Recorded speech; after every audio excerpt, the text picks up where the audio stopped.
Cada uno de mis hermanos, muy buenos días en esta mañana, que el Señor los bendiga grandemente. Gracias al Señor por cada uno de esos testimonios maravillosos. Gracias por los que estamos hoy acá, por los que no pueden estar, y que el Señor sea dirigiendo este tiempo, que el Señor manifieste su palabra a través de mis labios, que me hable primeramente a mí y que nos hable a todos, a cada uno, a nuestros corazones. Te alabamos y te bendecimos, Señor, en esta mañana. Bueno, mis hermanos, pues llevamos un tiempo muy especial de compartir unos temas muy importantes y muy edificantes a través de nuestra predicación dominical durante el mes de octubre y lo que va de noviembre.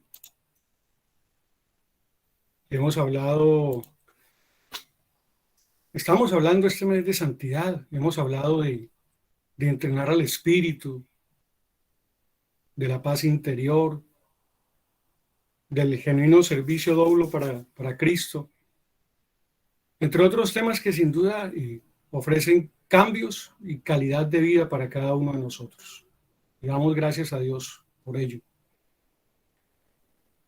Sin embargo, me preguntaba en estos días, reflexionando un poco sobre precisamente esos temas, ¿por qué cuando tratamos de compartir esas ideas a quien vemos que las necesita,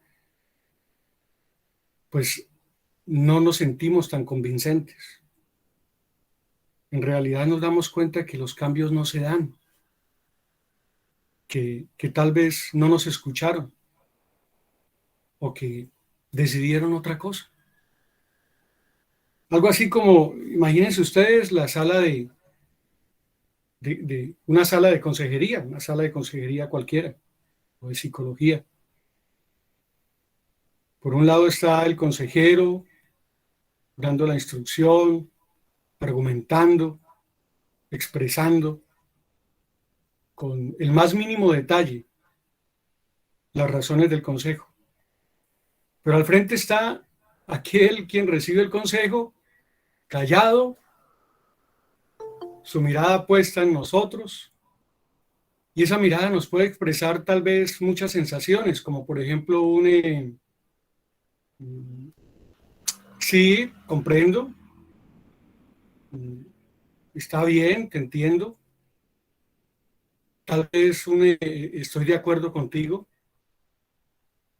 o tal vez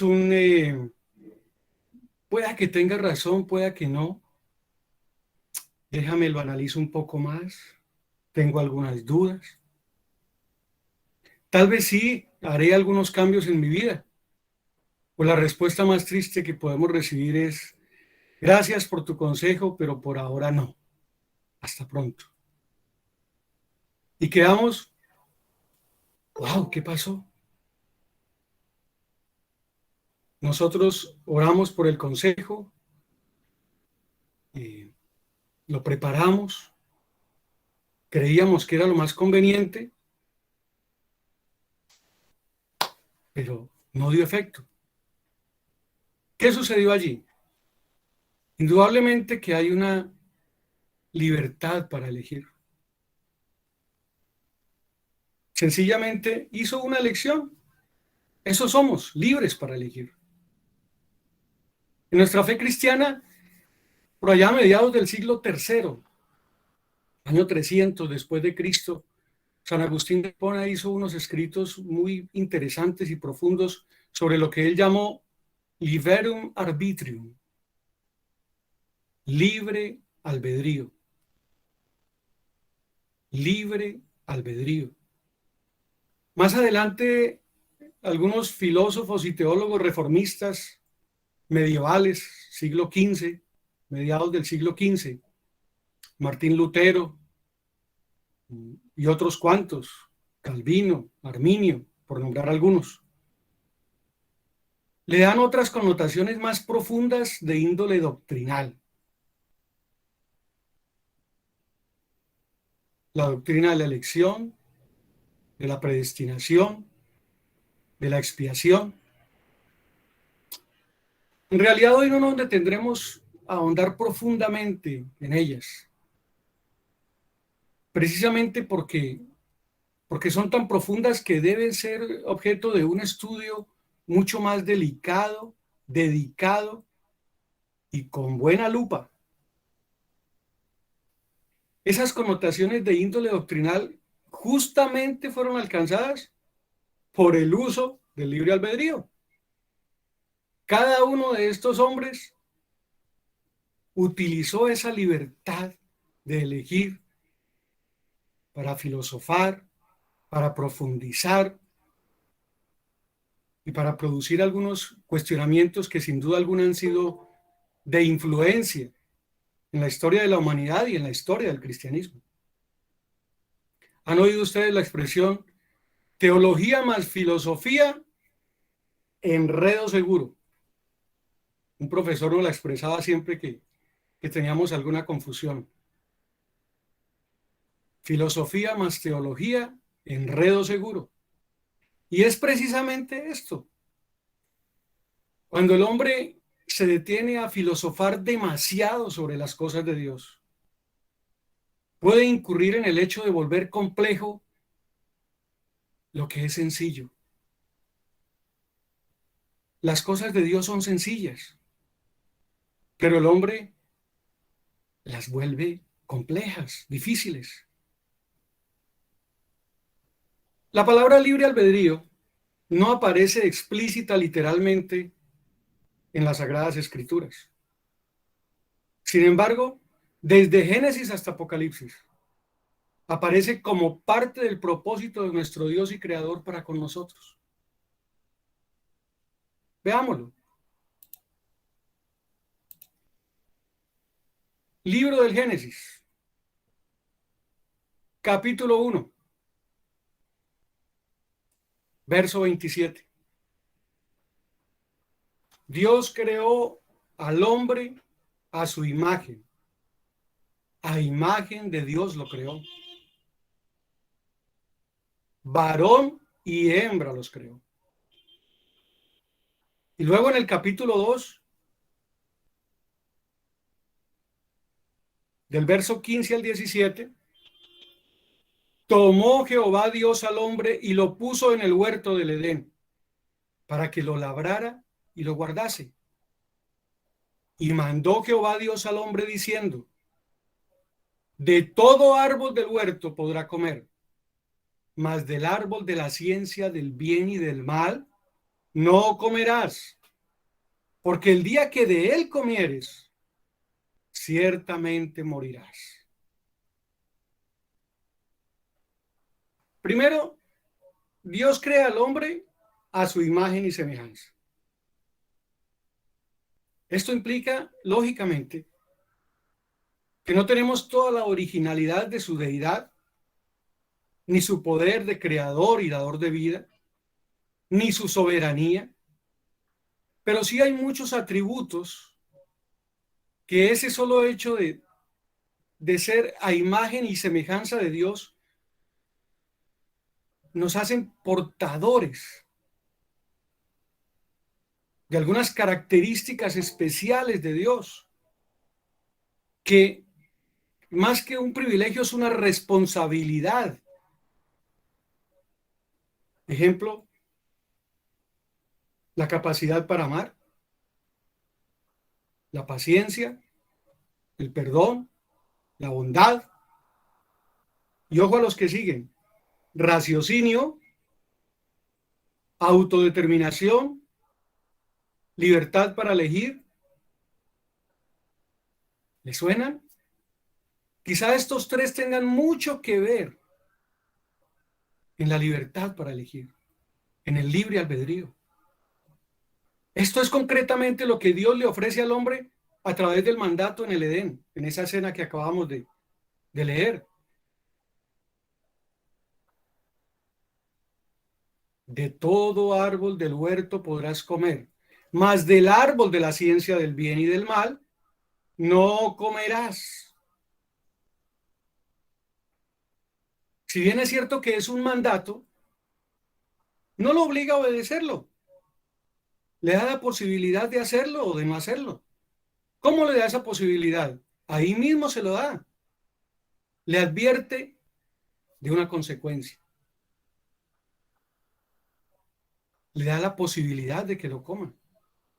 Le dice, porque el día que de él comieres, ciertamente morirás. Ahí le da la alternativa. Tú eliges, cómelo o no lo comes. Ya sabemos nosotros en este punto de la historia qué sucedió. Génesis 3, versículo 6. Y vio la mujer que el árbol era bueno para comer, que era agradable a los ojos. El árbol era codiciable para alcanzar la sabiduría. Y tomó su fruto y lo comió. Le dio a su marido y él también comió. Fíjense lo que hizo el hombre. Usó su raciocinio, su autodeterminación y eligió comerlo. Era agradable para los ojos. Era un árbol codiciable para alcanzar sabiduría.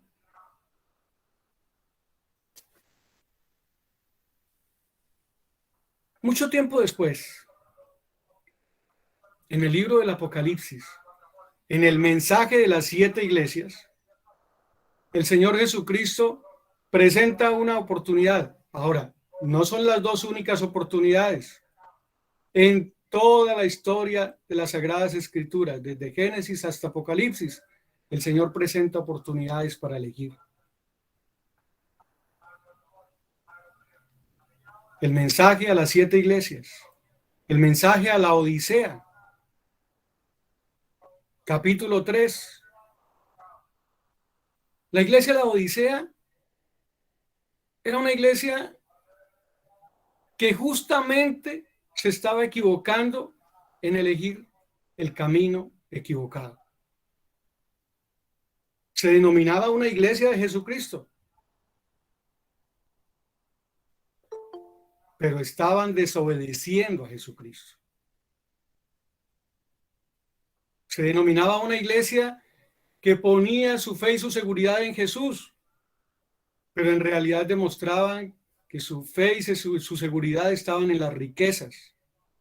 Era una iglesia rica. Esa era su debilidad. Su seguridad y sus principios estaban en los bienes materiales. Esa era la iglesia que era tibia, ¿se acuerdan? Ni es fría ni caliente. Por ser tibia, te vomitaré de mi boca, dice el Señor. Aquella era esa iglesia.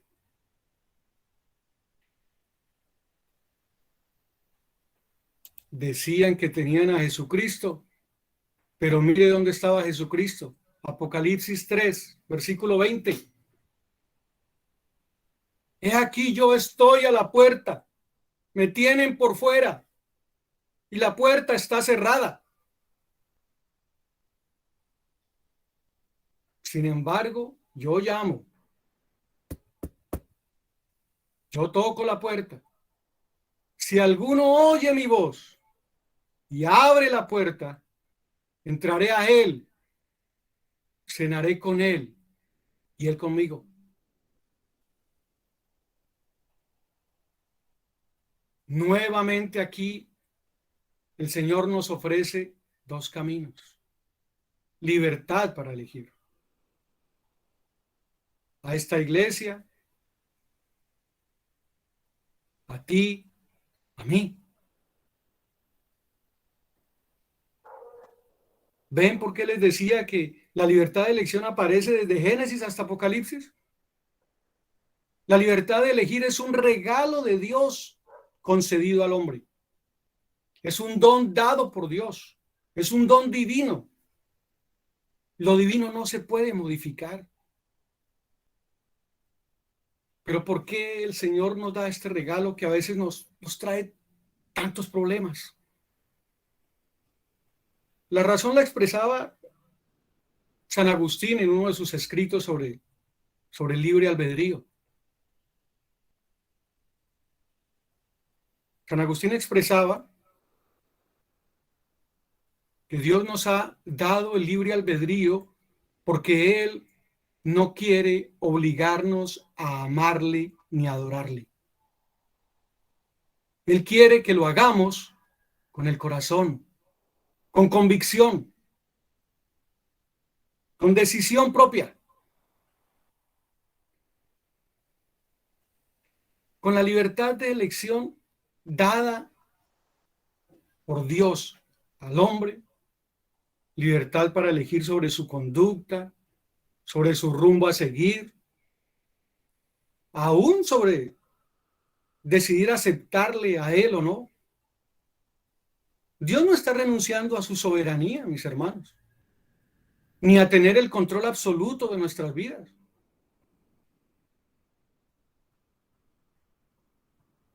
Cuatro aspectos debemos tener en cuenta sobre esto que acabo de decir. Primero, ¿quién apareció de primero en las Escrituras? ¿Adán o Dios? Génesis capítulo 1, verso 1. En el principio creó Dios los cielos y la tierra. Nosotros somos una creación de Dios. Quien estaba en el momento de iniciar todo esto era Dios, y Dios es eterno en el tiempo. Segundo, Dios no quiere que nadie se pierda, sino que todos vengan al arrepentimiento. Tercero, la gran comisión. Mateo 28. Id y haced discípulos por todas las naciones, bautizándolos en el nombre del Padre, del Hijo y del Espíritu Santo. Esa es la mayor muestra de amor y misericordia para toda la humanidad. Pero cuarto, al final, somos nosotros quienes elegimos. Ahí está Él, tocando la puerta. Si oímos su voz, si abrimos la puerta y si permitimos que Él entre, Él cenará con nosotros en nuestras vidas. Así que, mis hermanos, si estás oyendo por primera vez este mensaje, debes entender que esto no es una casualidad, que es Dios quien te ha puesto aquí para escuchar estas palabras hoy. Que Él tiene un propósito en tu vida. Que Él quiere tocar tu puerta, que Él quiere hacerte un llamado. Pero que Él espera que tú le elijas, que tú elijas bien.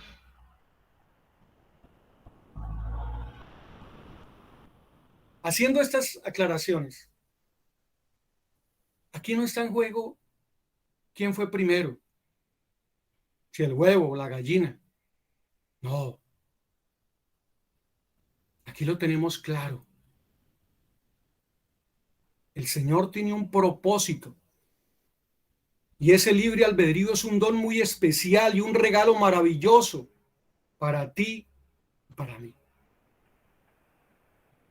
Aquí no está en juego si el Señor tiene el control de tu vida, de mi vida o no. Aquí no está en juego si yo soy el que tengo el control de mi misma vida. Ojo. Los propósitos del Señor son muy claros. Aquí lo que está en juego con el libre albedrío es que al tomar una decisión, tú lo hagas con responsabilidad moral. El libre albedrío, la libertad para elegir, es una responsabilidad moral. Por eso la pregunta del título de nuestro tema de hoy. Somos libres para elegir, eso es una afirmación, somos libres para elegir. ¿Pero para qué? Ese es el problema constante. ¿Para qué queremos tener libertad de nuestra elección si siempre tomamos las decisiones equivocadas? ¿Por qué nos equivocamos tanto? ¿Por qué entre más razonamos y más razonamos y más razonamos, terminamos tomando la peor elección? ¿Cuáles serán las causas?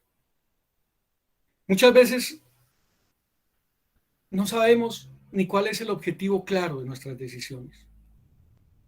Aunque pensamos constantemente en el futuro, siempre lo hacemos dominados por la visión real que tenemos del presente. Repito, aunque pensamos en el futuro, siempre lo hacemos dominados por lo que estamos viviendo en el presente. Yo no sé si algunos recuerden o hayan leído la historia del cuento de Alicia en el País de las Maravillas, persiguiendo al conejo blanco. El conejo blanco se le escapó, siguió adelante, ella tenía que seguirlo, se le perdió y llegó un momento a un lugar donde surgían varios caminos. Y ella siente la duda y tiene ese encuentro con el gato rizón. Le pregunta el gato, ¿qué te pasa? Y ella le dice, no, solo quiero saber qué camino tomar. Entonces el gato le dice, bueno, pues depende, ¿a dónde quieres ir tú? Y ella le contesta, eso no importa.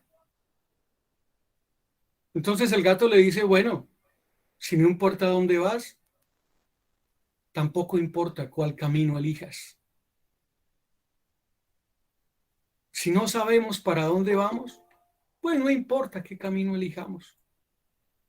Este es un ejemplo muy claro de por qué tantas veces nos equivocamos. ¿Por qué nuestras libres elecciones están a veces equivocadas o muchas veces? Quizá porque la causa es que cuando las tomamos estamos llenos de terquedad, caprichos, deseos, por egoísmo, por confusiones en medio de la crisis. Cuando uno tiene crisis no tiene la mente clara, por falsas expectativas que nos vende el mundo.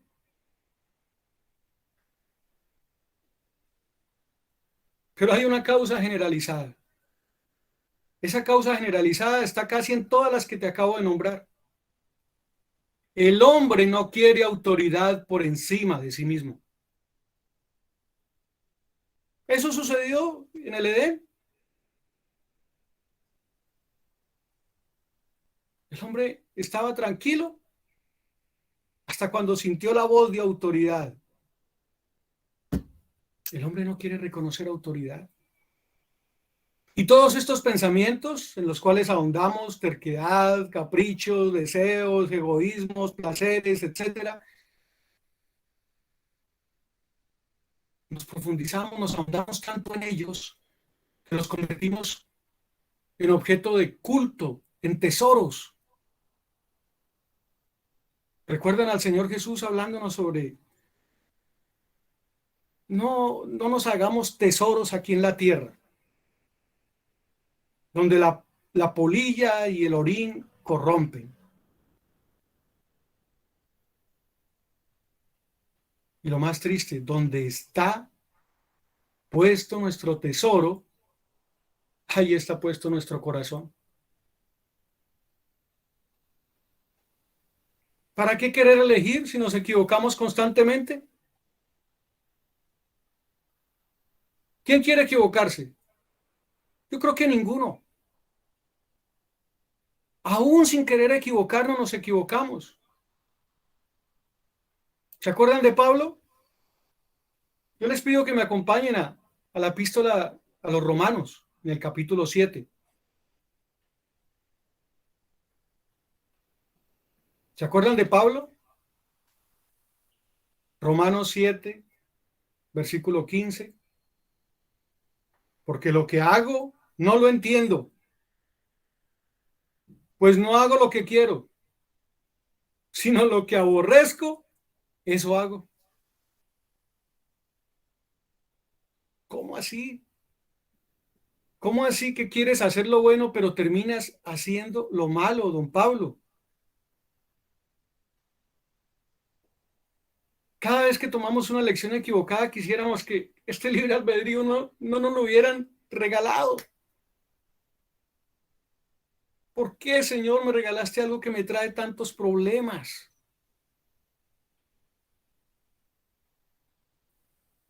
¿Dónde estará la causa de mis errores al momento de elegir? Ahí mismo, quedémonos un poquito en esta epístola a los romanos del apóstol Pablo. En el capítulo 7, en el verso 7, quienes tienen la Reina Valera, allí encontrarán un título muy especial. El pecado que mora en mí.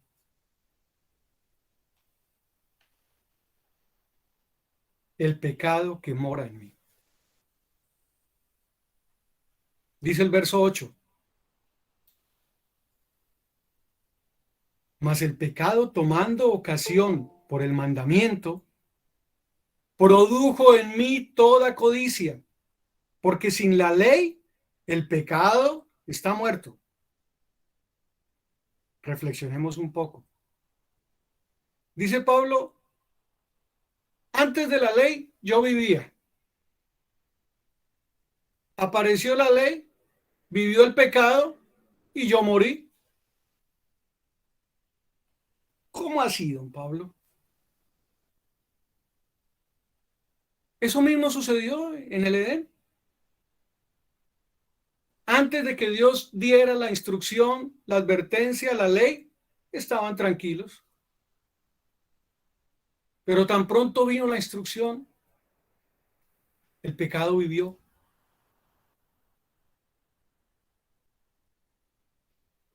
No coman de ese árbol. ¿Cuál árbol? Ay, ese árbol, déjalo. Qué frutos tan bellos, codiciados a mis ojos. Y la voz por aquí diciéndome, ay, con que te dijeron. Mira que ese fruto da sabiduría. ¿En serio? Da sabiduría. Wow. Revivió el pecado y morí yo, dice Pablo. Ah, parece ser que la culpa la tiene la ley. La culpa la tiene la ley.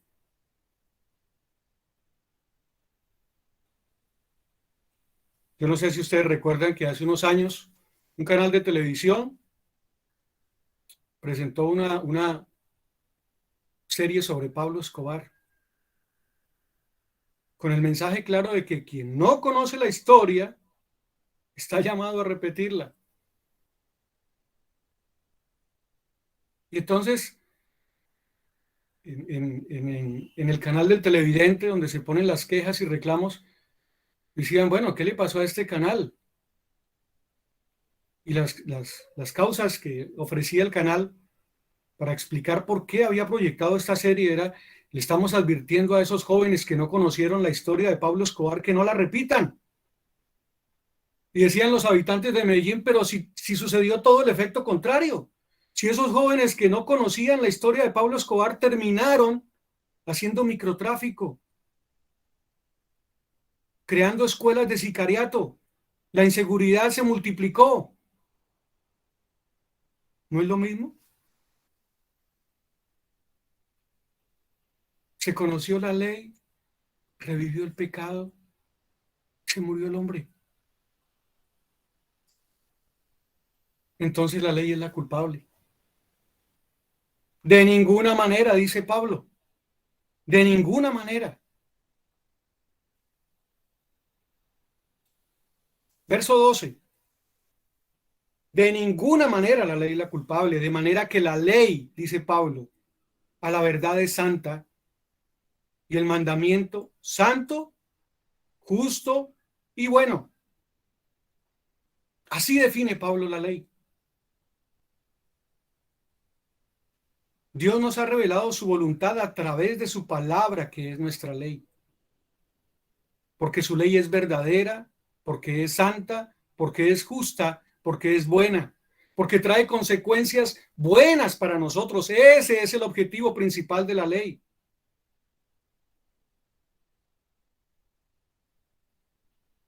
Bueno, y si no es la ley, entonces, ¿quién es el culpable de mis equivocaciones?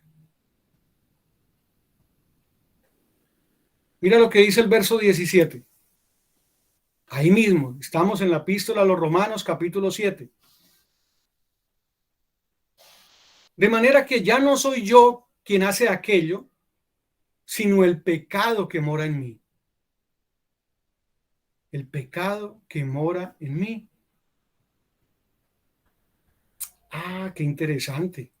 Es el pecado. Yo sí decía. Pensé que era yo. Es el pecado.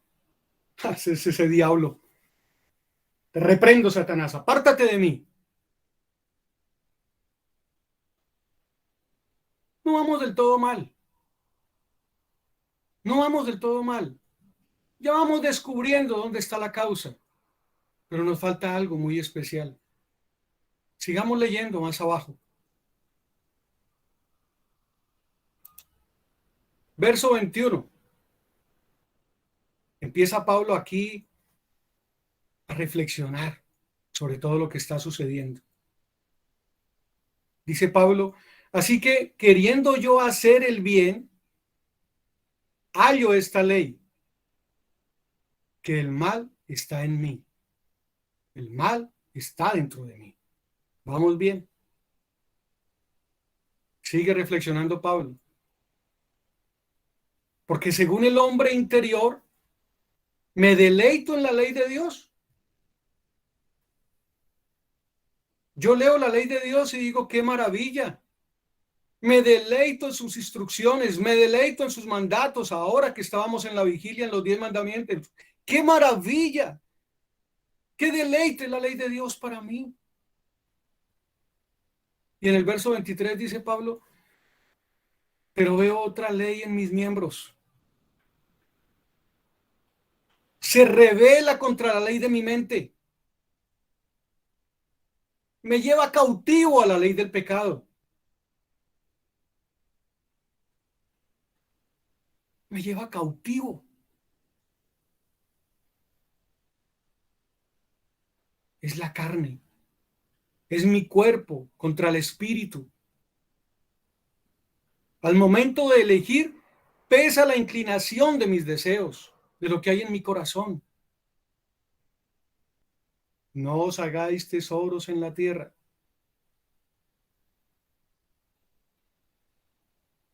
Donde está vuestro tesoro, allí está tu corazón. Y cuando viene la ley, tu corazón se revela.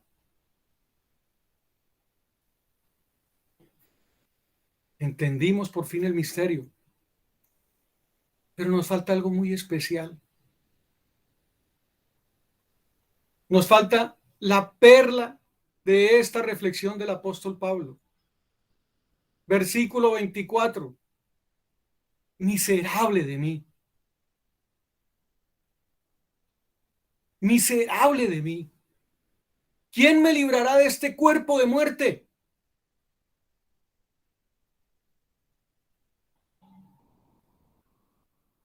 ¿Quién puede entender que Pablo, un hombre que lo deja todo por seguir a Cristo, que muere por Cristo, que sufre persecución, prisión, tortura por seguir a Cristo, diga que tiene este tipo de luchas y que es miserable?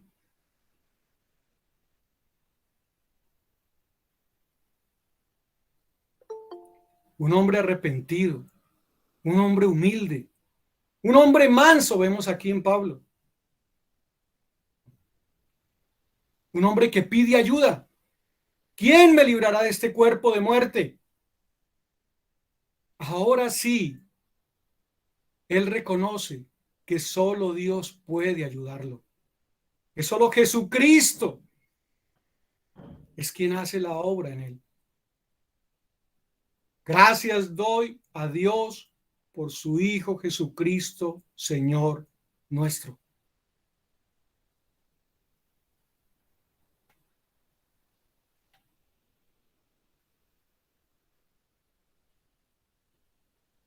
Yo quiero hacer un paréntesis personal. Yo tengo mucho respeto por la guerra espiritual. Creo en ella. Pero hay algo que me ha enseñado todo este tiempo de andar con el Señor. Y es que es precisamente esa guerra espiritual la que me debe llevar a lo más profundo de mi interior y empezar a trabajar constantemente en bajar del trono a aquel Jaime malo, perverso, que mora en mí. No hay otra forma, mis hermanos. La guerra espiritual debe comenzar en nuestro interior. Es una lucha interna constante. Es esa lucha que acaba de vivir Pablo en estos versículos. Es una lucha que parte de la humildad, de la mansedumbre, que no es un fruto nuestro, es un fruto del Espíritu Santo.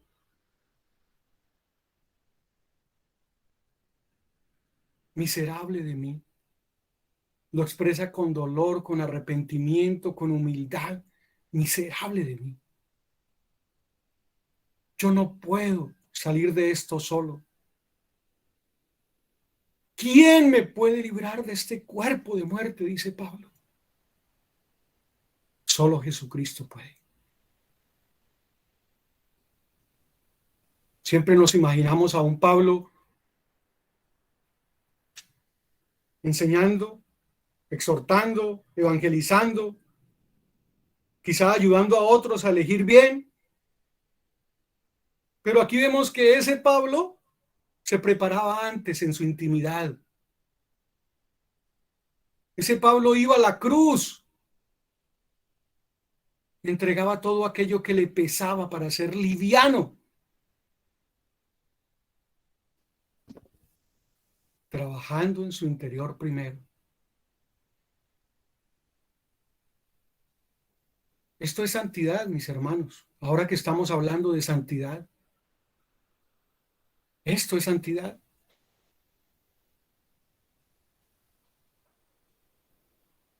Aprender a hacer un buen uso de la libertad de elección es parte del proceso de santificación del cristiano.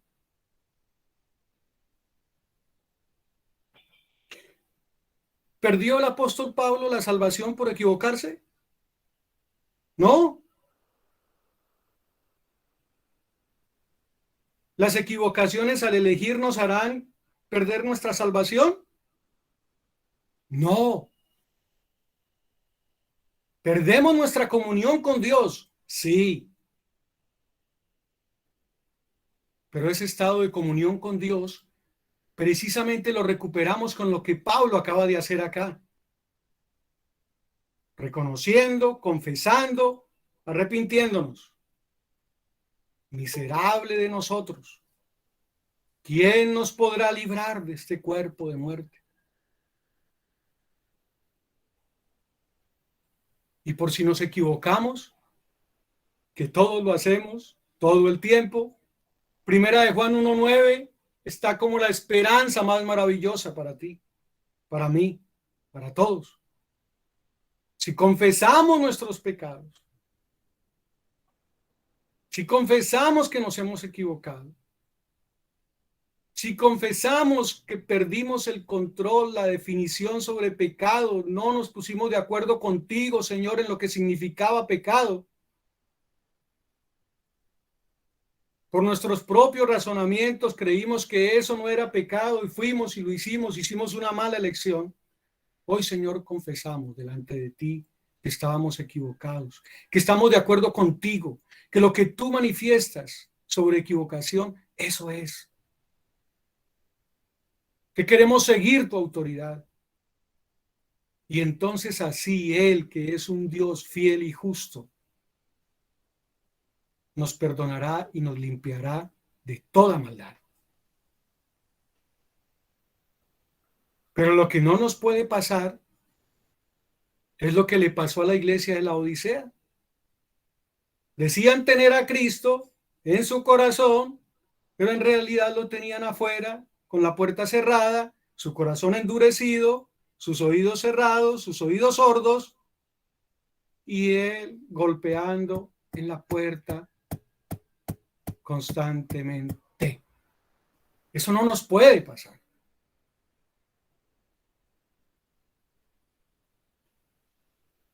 No podemos arriesgarnos a que el Señor nos vomite de su boca. La libertad de elección de tu Salvador, de mi Salvador, esa sí no tiene reversa. O tienes la salvación o no la tienes. Ahí está.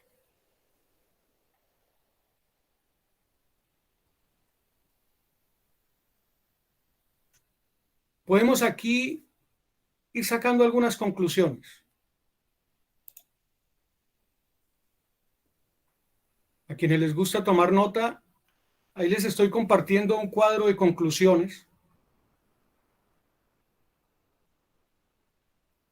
A quienes no les gusta ir a consejería, también lo pueden identificar porque puede ser de mucha ayuda. Pero miren, libre albedrío es una responsabilidad moral que tenemos al elegir entre el bien y el mal. Debemos partir de una premisa. Toda elección tiene consecuencias. ¿Qué tiene que ver libre albedrío con libertad? El libre albedrío es la responsabilidad moral de elegir y la libertad es el buen uso de ese libre albedrío. Una libertad que debe tener fundamento en la ley y la autoridad. La ley y la autoridad deben ser referencia siempre, constantemente, para nuestro libre albedrío, para nuestra libre elección. ¿Para qué una libertad sin ley y sin autoridad? ¿Para qué? ¿Para qué una libertad sin límites? Una libertad sin límites es libertinaje. Libertinaje es el mal uso del libre albedrío. De hecho, el estado perfecto de libertad es donde hay autoridad y ley. ¿Por qué? Porque eso nos produce seguridad.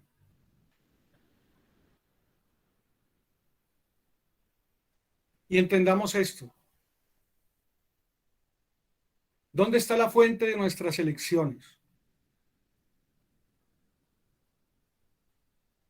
Mente, emociones, voluntad. La mente, la influencia exterior, todo lo que recibes en conocimiento, todo lo que observas, todo lo que influencia de cierta manera tu mente. Emociones, lo que hay en nuestro corazón, deseo interior, nuestras pasiones, nuestros deseos. Y esos dos sumados producen la voluntad humana, que es una decisión inminente.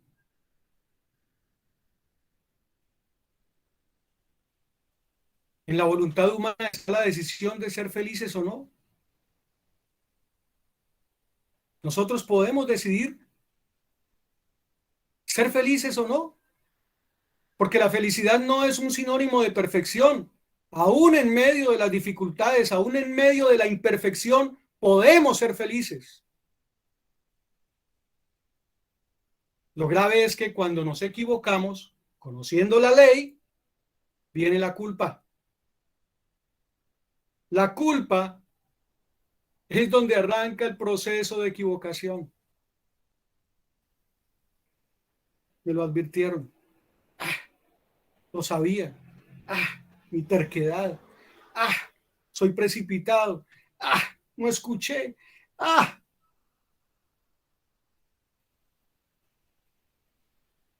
¿Quién quiere sentir culpa? Pero la voluntad y la soberanía de Dios son irrefutables, incuestionables, inmodificables. Eso nos debe quedar absolutamente claro.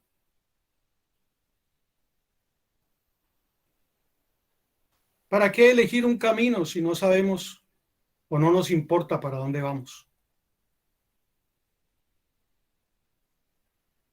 ¿Nos equivocamos constantemente? Sí. ¿Eso nos hace mejores o peores?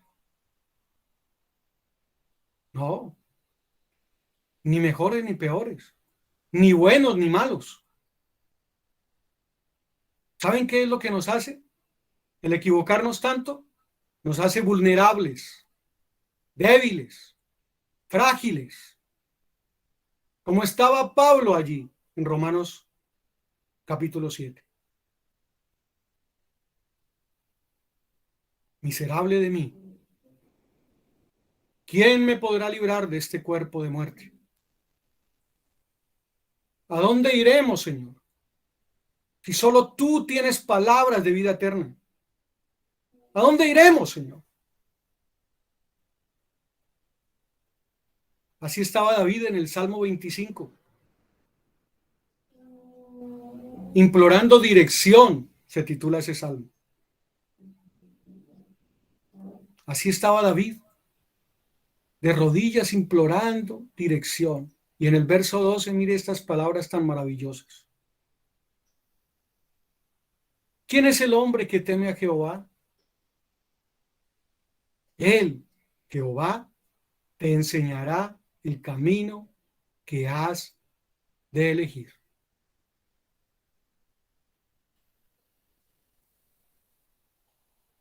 Oremos, mis hermanos. Te damos gracias, Padre, por tu palabra en esta mañana, Señor.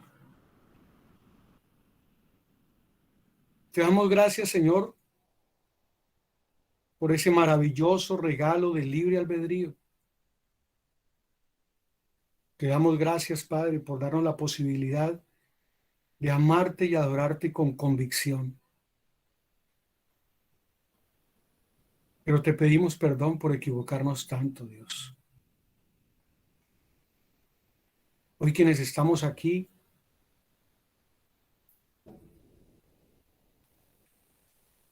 tú nos conoces, Dios. Tú sabes quiénes somos, tú sabes lo que hay dentro de nuestros corazones. No te lo podemos ocultar, Señor. A veces hasta lo ocultamos a nosotros mismos, nos engañamos, pero a ti no te podemos engañar, Dios.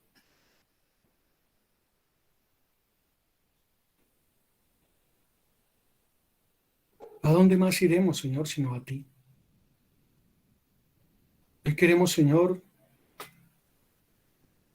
sabiendo y conociendo, como lo decía Pablo, Señor, que todo nos es lícito, que todo lo podemos hacer, pero que no todo nos conviene, Señor. No todo nos edifica. Hoy queremos pedirte, Señor, que seas tú quien nos enseñes cómo elegir bien. ¿Para qué elegir si no sabemos hacerlo, Señor? Queremos pedirte, Padre, que te lleves toda terquedad, toda necedad, todo capricho, todo deseo sin fundamento, todo placer instantáneo.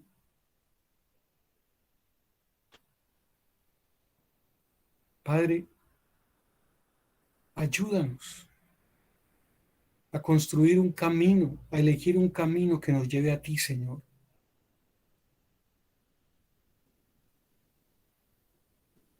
Gracias por tu Espíritu Santo que mora en nosotros. Gracias porque el primer poder que nos da ese Espíritu Santo es la humildad, de reconocer que nos equivocamos, Señor. Dirígenos para poder elegir bien, Señor. Te alabamos y te bendecimos en esta mañana, Padre. En el poderoso nombre de tu Hijo Jesucristo. Amén y amén.